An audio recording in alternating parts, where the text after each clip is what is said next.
If you want to completely switch up the economic reality of an entire state, maybe even piggyback off decades of your neighbor's hard work, you just dig a hole. That's exactly what South Carolina did back in 2022. They spent nearly $600 million scraping mud out of the Charleston harbor until they hit 52 feet.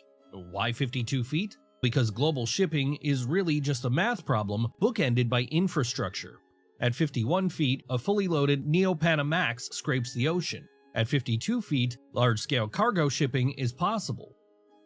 The world still sees South Carolina as the secondary Carolina state, a place for southern charm, buzzy beaches, and horse-drawn carriage rides down historic Charleston, when the reality there has gotten far more industrial. That's a big part of why South Carolina now leads the United States in population growth, surpassing Florida and Texas after decades of them trading places topping American growth in population and economics. South Carolina isn't just growing fast in population though. No, it's becoming a powerhouse state, with massive gains in almost every economic metric, with thousands of new jobs in modern manufacturing and a record high in new infrastructure investment. That's to say, what's happening in South Carolina isn't random, it's calculated, lucrative, and fruitful. But here's the catch, this transformation is almost identical to how New Jersey became the nation's wealthiest and most densely populated state. Now there are times where New Jersey is treated like a punchline. I even made this video calling it one giant suburb, and yeah, it is. But economically, functionally, New Jersey does getting rich off your neighbors better than anyone. Being able to win at geography is all about making the best of what you have. What Jersey did with population density, traffic bottlenecks, and logistics was only possible because of its northeast centrality. If you look here at the map, you can see South Carolina running that same play. Interstate 85 is the southern New Jersey Turnpike, the asphalt bridge that connects Charlotte's massive banking capital to Atlanta's modern logistics empire, with nearly endless major factory operations scattered all around this corridor. Same story with inland Port Greer, built right along the manufacturing because port plus railroads already solves that end of the equation, and having logistics right next to the manufacturing is invaluable.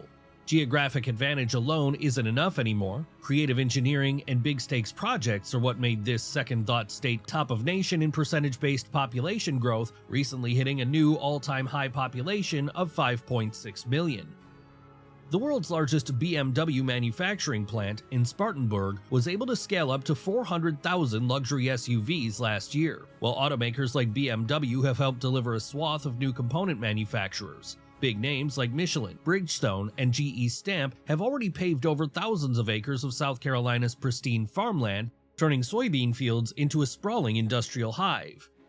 Across the state, it breaks down mostly by microregion. Upstate is home to that BMW plant, GE Stamp, Michelin, and ZF Transmission, which has produced more than 5.5 million transmissions since just 2021. While the Midlands are buzzing with VW Group's $2 billion build-out of Scout Motors' new mega campus, Envision's $1.6 billion EV gigafactory in Florence, and the Phase 2 completion of Continental Tire's massive factory. When Volvo, Redwood Materials, and Boeing alone have poured $6 billion into the state's low country over the past decade, making South Carolina a legitimate headquarters for modern American manufacturing and logistics, and also the actual new headquarters of businesses like LPL Financial and Continental Tire.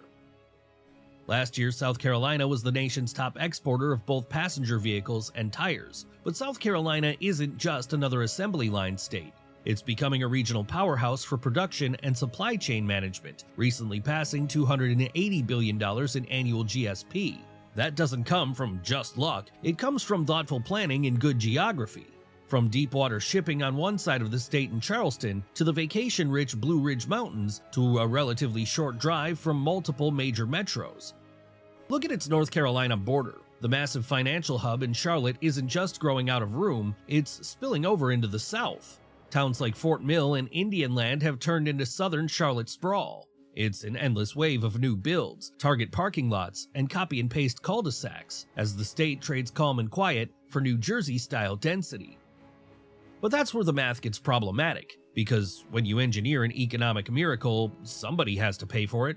Right now, there are essentially two South Carolinas. There's the 2026 version, built for out-of-state executives, engineers, and bankers. Then there's the 2012 version, made up of small towns and families that have been making it work for a lifetime. But it isn't working well for everybody. Those good-paying jobs that come from a manufacturing renaissance don't add up like they used to. Everything is piecemealed, and automation has replaced a huge portion of those once crowded factory floors. If you're lucky enough to get one of the good-paying jobs in production, it can be life-changing.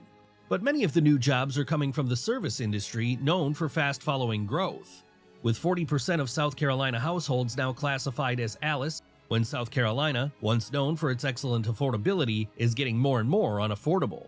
Something that's only compounded by out-of-state dollars rushing in and pushing the housing market to its breaking point. Well, all that development, a lot of it from factories, but plenty of it from data centers that offer few jobs once constructed, strains the grid and puts huge pressure on utilities.